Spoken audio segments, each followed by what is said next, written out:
Hey everyone, and welcome to What Did I Miss, where today I'm giving you 10 reasons to watch WandaVision, which is airing on Disney Plus beginning on January 15th, 2021. It has been 19 grueling months since Spiderman Far From Home, and the last time the Marvel Cinematic Universe released new material to the public. Really, that may be reason enough to at least give this new series a chance, which is also the first MCU series on Disney Plus. Elizabeth Olsen returns to play Wanda Maximoff, who in the comics goes by the alias the Scarlet Witch, due to her being cursed by a demon god at birth that grants her magical yet chaotic powers she can hardly control, which are enhanced by her already present mutant genealogy. The films have had to take a different approach with the character since her first appearance at the end of Captain America Winter Soldier, but now with the full rights of the character in the hands of Marvel and Disney, we may not only see the future of the character, but also get a better look at her creation. The bulk of the series takes place after the events of Avengers Endgame, which saw Wanda mourning the loss of another man in her life due to the unimaginable powers that she has been given. After watching the multiple trailers that have been released, as well as finding other details, I think that not only will we get a fun and heartfelt story from the series, but the events that transpire will mean that Wanda will also affect the Marvel Cinematic Universe in more ways than any one character before her. Honestly, I'm very excited for this series, and I'm happy to share my 10 reasons to watch WandaVision.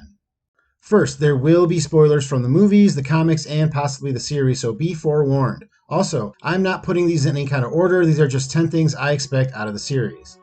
WandaVision will start Phase 4 in the MCU. As I mentioned, it has been close to 2 years since we saw a movie that had a Marvel character, and while the schedule was obviously not planned this way, here we are. The events of the series promise to kick this universe back into high gear, as word is that the ramifications of the series will have lasting effects on the entire Marvel universe. The basis of the story is that Wanda has created a pocket universe to live in, and there she's trying to live out a normal life by recreating scenes from the all-American television families she grew up watching. There are two theories as to how this happened. One is that she created this alternate reality to cope with the loss of not only the Vision in Avengers Infinity War, but also the loss of her brother in Age of Ultron, as well as the loss of her parents before that. But another is that someone is manipulating her and using her power for their own benefit. And I will go deeper into who or what that is later on in the list. But it stands to reason that if you are a fan of the MCU, you will need to know what is going on during the series to understand the next 3 years of new movies and series being released. Return of Paul Bettany as the Vision.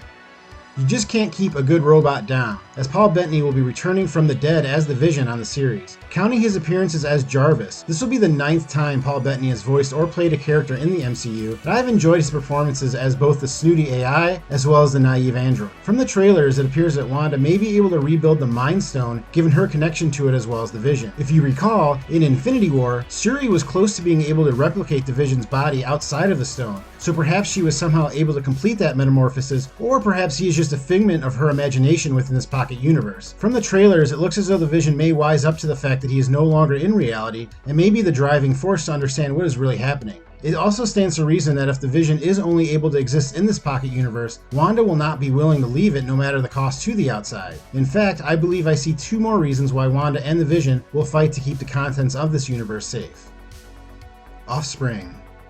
Another not so well kept secret about the series is that it will show Wanda and the Vision as parents. Don't even start with the how does an android get a woman pregnant questions, because I think from what we see in the trailers that they are going to skip over parts of their lives as they transition to different decades of television. There are a few scenes in the trailer that show Wanda with a baby bump, as well as them trick-or-treating, which they are no doubt doing with their children, as well as a quick shot of 2 pairs of small feet behind Wanda as she greets the Vision. In the comics, Wanda's pregnancy is part of a tragic story that sees her lose her twin boys at first, and the pain of this loss causes her to create a cataclysmic event in the Marvel comic universe told in the House of M series. Later though, her children are brought back into reality and become the heroes Wiccan and Speed, each taking some form of powers from Wanda and her brother Pietro. I believe that at least some part of this story will be integrated into this series, and the tragedy of losing these children will cause her eventual breakdown. I would not be surprised if somehow, just like in the comics, the children are brought back and made part of the team, the Young Avengers, who will no doubt be making an appearance in the next few years.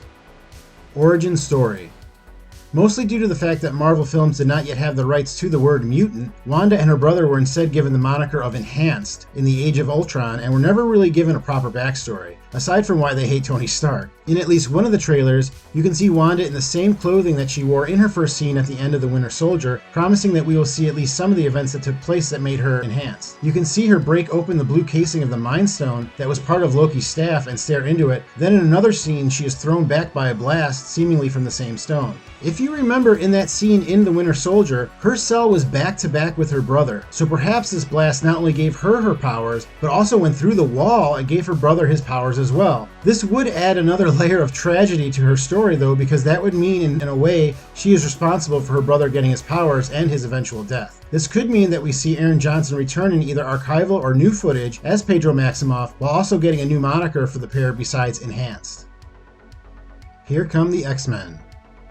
For years, fans have been waiting for the X-Men to re-emerge in the Marvel Cinematic Universe, and so far, the closest things we have got are the Inhuman, which are wherever Jar Jar Binks and Halle Berry's Catwoman are in the land of things we wish never happened. Now that Disney owns everything, and Disney, if you are listening, I love you and I submit, Marvel can bring mutants into their movies, and this story is the perfect place to do it. In the House of M storyline in the comics, Wanda was responsible for almost eliminating the world's mutant population due to her grief, but I think that she will cause the opposite effect on the cinematic universe. I think that this will happen in one of two ways. The first possibly being that the same energy blast we see emitted from the Mind Stone will be somehow emitted from her, or perhaps from the destruction of this pocket universe, and go out around the Earth, effectively mutating the portion of the population that is able to gain powers. Or the loss of this universe will affect the multiverse in a way that will allow for characters from other dimensions to enter the Prime Cinematic Universe. This could also allow for new characters gaining powers, while also allowing for some characters that have had some experience using them as well. Wanda will return in Doctor Strange Part 2. It has already been confirmed that Elizabeth Olsen will be reprising her role as Wanda Maximoff in the next Doctor Strange movie, which is set for release in 2022 and currently has the title In the Multiverse of Madness. It doesn't take a huge jump to think that the events of this series will be felt in at least that movie, and perhaps that movie will be an attempt to fix whatever mess is created here. There are also rumors that Wanda will appear with Doctor Strange in the next Spider-Man movie, but I think that every person that has ever been in a superhero movie has been somehow linked to that third Spider-Man movie, so it will be interesting to see how the events that transpire in this series affect these two blockbuster movies. The comics have had several storylines that include different universes intersecting and threatening each other, with the newest incarnation of the Secret War being one of my favorite, and one that I think will be sampled in at least one of these movies. In it, different versions of heroes and villains from different dimensions fight each other to keep their universe from being decimated. I believe that it is not only the events of this series that will cause these events, but the puppeteer of the story and the main villain as well. Please allow me to introduce him. Call him Mephisto.